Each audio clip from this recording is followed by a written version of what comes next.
and say that the only reason that she's so successful and such a viral star is because she's white. That's Jemele Hill. That's Jemele Hill. The View. Sunny. Whoever's on the people still watch The View? Who's on The View? I don't even know who's on The View. All right, welcome back to the 77 WABC Sports Podcast. I'm your host, Mike Didino. I'm with my co-host, I guess you can call him. I don't really want to give you the satisfaction. I feel as though I'm actually the host and you're the co-host. Why? I mean, come on. All right, so the host, the one that has nothing with him, brings nothing to the table. There's no notes. There's no post-production. I've got it all up here. All right, what do you want to start with, host? All right, so I want to say this. We talked the other night about what a brutal contract Francisco Lindor is. And I don't think the Mets should enter into a similarly brutal contract with Pete Alonso. And I get that there's a lot of emotion behind it. People love Pete Alonso. People associate him with like the excitement of when he came up rookie year and hit all the home runs and, you know, looked like he was going to be one of the great hitters in the game. But it hasn't happened. He's been on a decline over the last few years. This year is evidence of that. And I can't help but picture him being a guy who in his early 30s continues to bat around 215 and maybe only hit 35, 40 home runs a year. So what are you implying here? You get rid of him, trade him at the deadline, blow it all up? I think you have to trade him because I think you have to fully embrace a big-time rebuild for these Mets. Yeah. I mean, this team is just so awful. They're boring to watch. Boring. They lose in kind of exotic ways. Anytime they get a chance to lose, they'll figure out a way to lose. They don't throw strikes. They don't play good defense. They don't have any speed. What do they have? They don't have anything. They got money. Supposedly, they've got the money that they can spend in the future, right? We know that. They have a good farm system. Their pitching is starting to come a little bit, so that's what I've heard. And, you know, you see it in like a guy like Christian Scott, who wasn't even like a heralded prospect, who's basically coming up and at least showing that he could probably be a starter. We don't have to get into it with the Mets on another level. Like maybe the starters could actually throw 6 or 7 innings once or twice. Like that would actually be nice if that ever happened. Well, Quintana threw 6 yesterday, but oh yeah, great. Really happy that he went out there for that 6th inning. But yeah, no, the whole Alonso thing. I think it's a shame. He's probably going to go to the Cubs or whoever, and he's going to flourish there, and he's going to hit 45, have good years. All of a sudden hit 260, but transcend into a new type of hitter once he leaves the Mets, because seemingly that stuff does happen a lot. Yeah, no, as a Mets fan, I totally understand where you're coming from. Would you be rooting for him? Here's a good question. If the Mets traded Pete Alonso at the trade deadline, would you be rooting for him to succeed? Depends on what team you went to. Cubs. By and large, yes. What team would you not root for him if he went to? Well, obviously, I mean, I don't think he's going to go to the Braves. Yeah, he wouldn't go to the Braves. So he's not. I'm not going to root for Matt them. Olson that plays first Correct. base. So they probably wouldn't go there. The Phillies obviously probably have wouldn't go to the Phillies. They have that dude named Bryce Harper playing first base. So I would not root for him if he was on the Phillies. I would certainly not root for him if he was on the Dodgers. They got that guy Freddie Freeman. Right. So all teams that just won't happen. Yep. The Yankees are a sneaky possibility. Anthony Rizzo will become a free agent. Right. Obviously, they'll probably pay I certainly Soto. would not be rooting for him if he was on the You wouldn't Yankees. root for him in the Yankees? No, I would be hoping and praying that I would continue to watch him flail at sliders on the outside of the plate, and I would be able to enjoy it. Any expectations for the Mets moving forward? You think they can maybe put together a run here? No. So we get into June, July, nothing, no hope at all? No, because they don't have it. They don't have it in them. Like, what aspect of their team? You have to have something to go on a run in a baseball season. You have to have front-end starting pitching that's going to string together a win streak. You have to have a lineup that can put up crooked numbers now and then, and basically just have a week or two where you score like 7 or 8 runs a game. And that's not going to happen. They don't have that kind of offensive production. So, no, sadly, it feels like it's just another one of those years where you're just waiting for the trade deadline. What a shame. What a shame, right? What a shame. Do people realize the pain it is to be a Mets fan? Like, just every single year. Like, 95 to, 98% of my fanhood as a Mets fan has been awful. Yeah. Just awful. Well, I say it's consistently the worst fan experience in sports. And you mean that? I do, because where you compare it to, like, for example, you're in the same realm as Yankee fandom, right? And all the Yankees do is every single year win at least 85 games, basically go to the playoffs. Year, but yeah, for the most part, yeah. Whatever, go to the playoffs. And, you hope that that's the year that they go to the World Series or whatever. But as a Mets fan, you have that same level of passion and that love of baseball. Everybody cares about baseball in the New York, New Jersey region. And it's routinely miserable. It's just routinely bad. It's just never a good thing. Like, even the one good year that they had. They were over awful. The whole entire year. The first half of the season, they were awful. Well, you're talking about 2015. When they made the World Series, yeah, right. They were awful. What about in 2022? Yeah. When they won and then they got 100 games, but they 3. completely fell apart in September. In August and September. Like, they just completely fell off the map. completely fell off. Like, they won 100 games, by the way. Imagine if they didn't completely fall apart. They probably would have won 105, 110. And they completely fell apart. Yeah. And that team has been, like, awful ever since then. So it's sad to say in a way, because I remember when it was like, ooh, do we call him up, delay the year of arbitration? Brody Van Wagenen's going to be bold and bring up Alonso and stuff. And now we're here when he's 30 years old and probably going to get traded. That's enough for the Mets. What do you want to move along to here? I got a bunch of topics here, more so national type of Yeah, news. like the Caitlin Clark. Caitlin Clark. All right, what do you got to say about that? Explain it. Well, Caitlin Clark is a transcendent star right now for women's basketball. And she's kind of helping because she's so good, right? Because she's so, and she's brash in the way that she plays, right? Like she pulls up, she does the, as the kids say, the logo threes. And, she shoots out the gym and, she's a kind of a trash talker, somebody who'll scream like, let's go, after hitting that shot and stuff like that. People like that emotion on the basketball court. And more than anything, I think that, people are curious who's going to be that person, that Magic Johnson, that Larry Bird, that person who kind of takes the WNBA and brings it more into the mainstream, if it's going to happen. And generally speaking, if it's going to happen, it's going to be because of a star. Mm-hmm. You follow basketball's history, you follow the track that the sport has taken, and most of the time, if not every time in modern sports history, it's some big player or the rivalry between players that takes it to the next level. Michael Jordan obviously is the biggest factor there. But people want to bring her down and say that the only reason that she's so successful and such a viral star is because she's white. That's Jemele Hill. That's Jemele Hill. The View. Sonny. Whoever's on the people still watch The View? Who's on The View? I don't even know who's on The View. Well, this woman, Sonny Huston or Houston or whoever you say her name, she's the one who said that, Clark's popularity is derived from her being Think it white. has anything to do with her being white? Nothing? I mean, look, if there's anything you can just say, it's that the majority of the people in this country at present are white. So if that is in some way drawing people to this particular player, I guess it's possible. But I mean, at the same time, the one thing that's so fascinating to me about this is you look at all the other sports and the biggest stars in those sports, like LeBron James, for example. Has it hurt his popularity? Did it take away from Michael Jordan because he was black? I mean, like, was that even a factor in whatever people felt about them? No, it was how good they are and the way that they were killers on the basketball court. That's what people want to see. And the more these women within the WNBA and the people associated with them are complaining that somehow Clark is bad for the game or, that this racial aspect of it is the reason she's... I've watched more WNBA over the last week than I have in my entire life. Yeah. I think Clark's enjoyable to watch. She's going to have some bumps and learning curves along the road, but... And it just kills the buzz a little bit, right? Like, nobody in the NFL... Jemele Hill is just one of the worst human beings in the world. She's one of those people She's the definition of a hater. Just like, a hater. And miserable. A racist. Simply put, a racist. Yeah. No, you're not wrong. Your alarm's going off. How could that be possible My alarm's going off because I have to set alarms every day. We work at a radio station. And I have to get ready to do my newscast, but I've got so much else going on, including hosting this sports show here with my co-host, Mike Didino, that I need to have alarms, digital alarms and reminders that keep me on top of things. Yeah. So we were talking about Jemele Hill. Yeah. Hater, racist, in my opinion. Racist, yeah, She's the worst. But you know what's so sad? I actually made a burner account so I could just tweet at her and say things that I obviously can't say under my name. Right. And I just go off on her. Well, I mean, the sad thing is that... Is that sad on my end too, though? I mean, I've felt the need... Hiding behind the screen? I felt the need to do that before. I can't remember if I ever created a burner account specifically for that reason. I got a lot of burner accounts. Doesn't surprise me. But that being said, it just goes to show you that within the realm of like getting clicks, going viral, anything you can tie back to race, gender, sexuality, just enjoy everybody's it. got. For once, enjoy it. I know.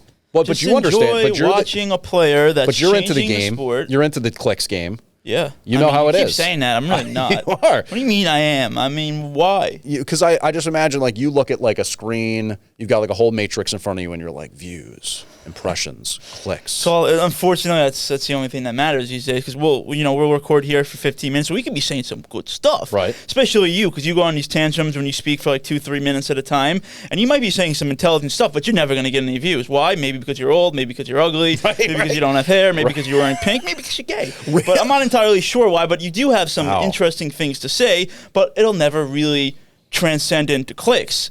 Well, real men. And why is that? Because the average attention span is very short. Yeah, it is. It's bafflingly. But I mean, at the same time, I don't disagree with you. People routinely tell me that I'm way too wordy. On Mother's Day, we went down to see my mom, and we got into this whole political discussion, and my mom lost it. She said, nobody wants to hear what you all have to say. Nobody cares what you all have to say. And that's the problem, because everyone's got an opinion, and at the end of the day, nobody really cares what you have to say or what I have to say. But yeah, we still got mics under our mouths, so that's all that matters. All right, we're going to move along from Clark. People online have told us that we're lizard people. And we got bashed in that Ohtani clip. Bashed. Like, I'm talking about bashed. Which is great. I love it. Like, hate comments telling me that I'm ugly, I look like a lizard, I should move out of my mom's basement, I'm a disgrace. Yep. I didn't realize how crazy Dodger fans were about this guy Ohtani. Well, great player, but, I mean, sketchy man. Sketchy man. Yeah. Oh, no. Nothing wrong with the fact that, like, his interpreter was involved in some major gambling scandal, and now one of his best friends from the Angels also is. Nothing to see here. Nothing, man. Let's move on. Just wipe it under the rug because it's in 350. Don't pay any attention to it. Isn't it great? He's a two-way star from Japan. Not to mention he deferred $700 million. Yeah, which is totally... randomly got married, totally too. Not weird. Yeah, right. That you'd never even heard of her before. Never shown a picture of her, never was with her, and randomly got married. Yeah, but we can't ask any questions. Nope, not allowed to ask questions. All right, speaking of sketchy people, Antonio Brown filed for bankruptcy. He owes creditors nearly $3 million. Brown claims he has less than $50,000 in assets, despite earning over $88 million during his career. I looked into it a little bit. Somebody on Twitter pretty much put up a thread that detailed why he is filing for bankruptcy. He's been sued a ton of times. Is that where a lot of it comes from? He's been sued I mean, the one thing, there was like the truck driver. The truck driver. Yeah, but that was like a relatively, I mean, again, it's still a lot of money, but it was like, what was it, like $100,000 or something like that? He had to pay off just a bunch of things. Seems like a good guy on the surface. Oh, yeah, seems like a really solid guy. Going on a generational run with CTE ESPN. Yeah, he's going places. Have you followed that account at all? Didn't he just rebrand his own account as CTE ESPN? No, I think he's got another one. Or he does like hashtag CTE ESPN or whatever. And then he's got a CTE ESPN like account. Okay. Talk about a fall off. Yeah, Any type of sorrow towards Antonio Brown, who was on a trajectory to become one of the best receivers of all time and now filing from bankruptcy not long after. I think that and I can't remember who it was or what the play was, but there was a play where he got concussed. Yeah, but Perfect. Was it Vontaze Burfict? Yes. The Bengals dude, who was a dirty guy to begin with. And some people have speculated that he was kind of never quite right. I don't think he was ever there before that. See, that's another, for me, a cop-out. I'm sure it didn't help. I'm sure it didn't help. But you don't think that's it? You don't think he's just like... I think Antonio Brown was just always never 100% there. Yeah. He's one of those guys that the Steelers just took a shot on late. Great player. Turned him around. Big Ben and Tomlin were able to keep him under the wraps for a little while. Right. And then once his ego kind of got too big, it just all fell apart for him. Yeah. Which, of course... That being said, I would love to be cracker of the day. Oh, is that what he does? Yeah, he does a cracker of the day. Cracker of the day? Come on, I could be cracker of the day. You would be a great one. I could definitely be cracker of the day. So could I. Is that any sort of pitch to AB? Yeah, that's my pitch. That's my pitch. Make me cracker of the day. No, but I mean, look, you got to figure that somewhere along the line there was a lot of failed investments. Yeah. A bunch of car washes bought somewhere or something like that ended up not being functional. You know, it's sad. It's kind of a tale as old as time, but it happens in the NFL a lot. Yeah, I don't know. I mean, the NFL is kind of a weird thing, too, because you know that there's so much of that with the non-guaranteed contracts, and maybe there's a little bit of a lack of understanding. You know, I'm not trying to be insulting or suggest that, you know, any of these people don't know what their finances are after, but it's a little bit misleading, right? Yeah, I just signed a $200 million contract. I'm good, you know what I mean? Like, yeah, but how much do you have in your bank account right now? Right, and how much is guaranteed? Like, are you really going to get anything more than 30 from that or something gambling, like that? Right? I got 4,000 in my FanDuel, but it's never in your hand. The money's never in your hand. Until the money's in your hand, it's not real. It's true. All right, moving along from AB, I got some Scheffler stuff here, LaMelo Ball, Harrison Butker. Any of those things tickle your fancy? I mean, the Scheffler thing is really weird. The fact that they immediately basically came out and said the cop didn't have body cam footage. It's like, all right, what are we doing here? Well, it was like 5 o'clock in the morning. What might have been one of those things. Doesn't matter. You got to turn your body cam on. Why didn't he? Either it wasn't working right, or he didn't flip it on, or he didn't, have one on. I don't know. But I mean, again, what's the point of the body cam if you're not going to be using it? So you're Team Scheffler here. I mean, look, I think that anytime you have a situation where the cops are giving instructions and motor vehicles are involved and traffic, it's early, it was dark, you got to listen to the cops and take very seriously whatever directions they give you, and don't try to say... He was also going to the PGA Championship. Right, of course. But you hear some of the firsthand accounts from like the ESPN reporters that were in the van behind, and one guy, not Darrington or Darlington, whatever his name is, but the other guy commenting on what he saw from the van, he was like, this cop was like, whoa, whoa, whoa, whoa, who are you? Where do you think you're going? And I could just kind of imagine, the guy being on a little bit of a power trip. Yeah. You know what I mean? Like, I could see you being like that if you were a cop. Big power trip type of guy. You think so? Big time. Yeah. Always make it about you. Yeah, but I would really hate to see you walking up to the car as a cop, like whether stopped for speeding or something. Why is that? Because you'd have the big aviators on. You'd be like, so what's going on here? What are we up to? You'd have like that really like condescending, like, kind of. Hey, buddy, you know how fast you were driving? Yeah, like that type of thing. You know what the speed limit was, buddy? Yeah. I would patronize people. I enjoy patronizing people. You do. You're a fine patronizer. And I'm pretty damn good at it. Yeah, I would say so. Any last thoughts on Scheffler? Did you watch a PGA? No, not a single second. I don't really watch golf. Yeah, so you don't watch golf. You don't watch basketball universally outside of the Knicks. You really don't watch anything other than the Mets. Is kind of what I'm getting at here. Yet you decide on doing a sports podcast. I watch the NFL. Stomping your feet every time the Mets don't win. I watch the NFL. And you watch the NFL, but you don't watch basketball. You don't watch hockey. You don't watch golf. I've been watching some of the golf. I've been watching some of the playoffs. Of what? The NBA. Okay, playoffs a little bit. You don't watch hockey? No. I would like to. No UFC. No, I'm not that into UFC. What do you do? What do you do on your spare time? I like to read. I like to go. Do you read? Yeah. Oh, wow. Yeah. I stay up on news. I'm a news guy. You're a news guy. I'm on social media. I'm seeing what's going on with politics and news. Speaking of news, New Jersey Transit's a disaster. New Jersey Transit is a disaster. Disgrace, as you would like to say. Yes, I would. And the thing that's most annoying about NJ Transit is not the fact that it's so old and broken and bad and just constantly not doing what it needs to, but they have this little go-to move. The rail tracks out in New Jersey are technically the property of Amtrak, which is the federal rail provider. It used to be Conrail. They own the tracks. So every time there's something wrong, NJ Transit says, there's an Amtrak overhead wire issue. And then when you contact NJ Transit's press people, they'll say, it was due to Amtrak. But then if you contact Amtrak, and they'll say, yeah. Amtrak will say, well, that's something with NJ Transit. You're going to have to ask them. So it's just these two people pointing fingers at each other, both government agencies, and who gets screwed? The taxpayer. Isn't that nice? And you got what? What was your experience yesterday with the transit? Oh, nothing outrageous, nothing out of the normal. I left. I had met a friend for some drinks, left the bar at 8:30, got home at 12:30. And that's really unacceptable. 4 hours to get from Midtown Manhattan to Bloomfield, and you put a little Twitter clip out, which I liked. I like that. I like when you do these emergency press conferences, I like to call them, when you get angry, upset, and kind of stomp your feet. Because I was walking home, and I was just like, it's really honestly 12:15 right now. Like, it's 12:15 in the morning, and I went to leave the place I was in Manhattan at 8:30. And it took me 4 hours to get home. And 4 hours. And why didn't you call an Uber? The first time I looked at the price was $100. Okay. And then I said, I'm a little too cheap to do that. I just want to get down to Penn Station and see what's going on. Yeah. And then maybe I'll decide to do it there. And by the time I got there, it was 165. Oh, goodness gracious. So I said, 165 is a little much. I said, I'm not doing that. So. And it was delayed this morning, too? Actually, it really wasn't that bad this morning. They had all these. Late yet again. It was a little. I'm sorry? Sorry. You're clocking me? I do. It wasn't that bad this morning, but it was still a little bit affected. All right, last few minutes here. Any other final thoughts you'd like to say? Harrison Butker's a little old right now. Yeah, Butker's a little old. I mean, I think that people have been generally a lot of people Michelle have been saying. Beadle, you know who she is? I don't know. Yeah. She went on with the great Peter Rosenberg. Yeah. Who another guy I cannot stand. You can't stand Peter Rosenberg. And they pretty much told Butker to go F himself. Yeah. I don't agree with it, really what he said. But is the outrage too much at this point? I mean, I said it the other day, and I could be missing here, but it seems almost like this story about Butker, at least on social media, is getting more attention than Diddy. Yeah, it's actually a really good point. So Diddy beat the living daylights out of a girl. Right.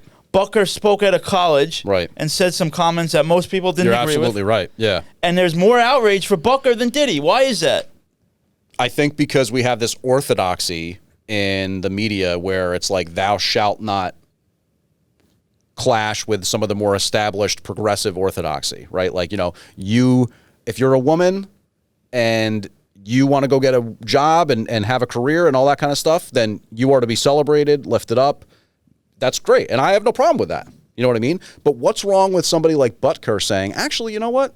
I think there's a lot of upside to being a stay-at-home mom, too. And raising your kids and being with them every day and, making a meal that your family can eat when they get home together and stuff like that. What's wrong with that? You know what I mean? And you're allowed to say that. You should be allowed to say, even if you're going a little bit further than that, to try to push back against how far it is on the one side, where it's like the only thing you could potentially do to be good would be to get a six-figure job and be a corporate executive. And the decision to do what they want to do in life. Yeah. If you want to be a stay-at-home mom, good for you. Right. You want to go out and get a job, make a career, good for you. You want to get a vaccine, good for you. You don't want to get a vaccine, good for you. You want to believe in lizard people? Going back to that. Then believe in lizard people. Yeah, they said the anti-vaxxers are the ones that also are the ones that believe that Ohtani. Shohei Ohtani, somehow that's connected, Like, every single time you open up and watch a sporting event, it's nothing but FanDuel, DraftKings. Yeah. Even in the middle of games, they'll put up like, it's this little parlay you can place right now if you want to. If you place this parlay right now, it's plus 600. Yeah, and yet at the same time. And it has a 20 to 1 chance to win, but we'll only give you a plus 600, and it'll lose. And also, then when you as we've said, baseball is the one sport that's actually had, at least that we know of, its championship game thrown to benefit gamblers. So what was that, Jonte Porter recently? How wild, how crazy to suggest that Shohei Ohtani was involved in getting weird. No, let me ask you a question, Jim. So you're telling me it's crazy to think that an interpreter that stole $17 million from a billionaire and then a best friend that also went through the same bookie as the interpreter as the billionaire has nothing to do with the billionaire. What are you, a conspiracy theorist? You're an anti-vaxxer, James. What are you, in your mom's basement? You're a lizard. You do look a little bit. But was he talking about me or you with the lizard? I don't know. Maybe it was me. We got trashed on that. Yeah. I don't know if I'm really I think I'm a little more cuddly than reptilian. Yes. So I guess I'm the lizard. Yeah, you're a little lizard. All right, James, we're going to get going here. Any final thoughts? No, that's it. Flip to JAWN. Flip to JAWN. Thank you for tuning in. Episode 2. It's really like episode 25, but we've kind of rebranded. I'm making some thumbnails on YouTube You're a big thumbnail guy. Big thumbnail guy. All right. Thank you for tuning in. 77 WABC Sports Podcast, a.k.a. Flip to JAWN, with my host, James Flippin, co-host, Mike Didino. Thank you for tuning in. Next week, Thursday, same time, same place. James?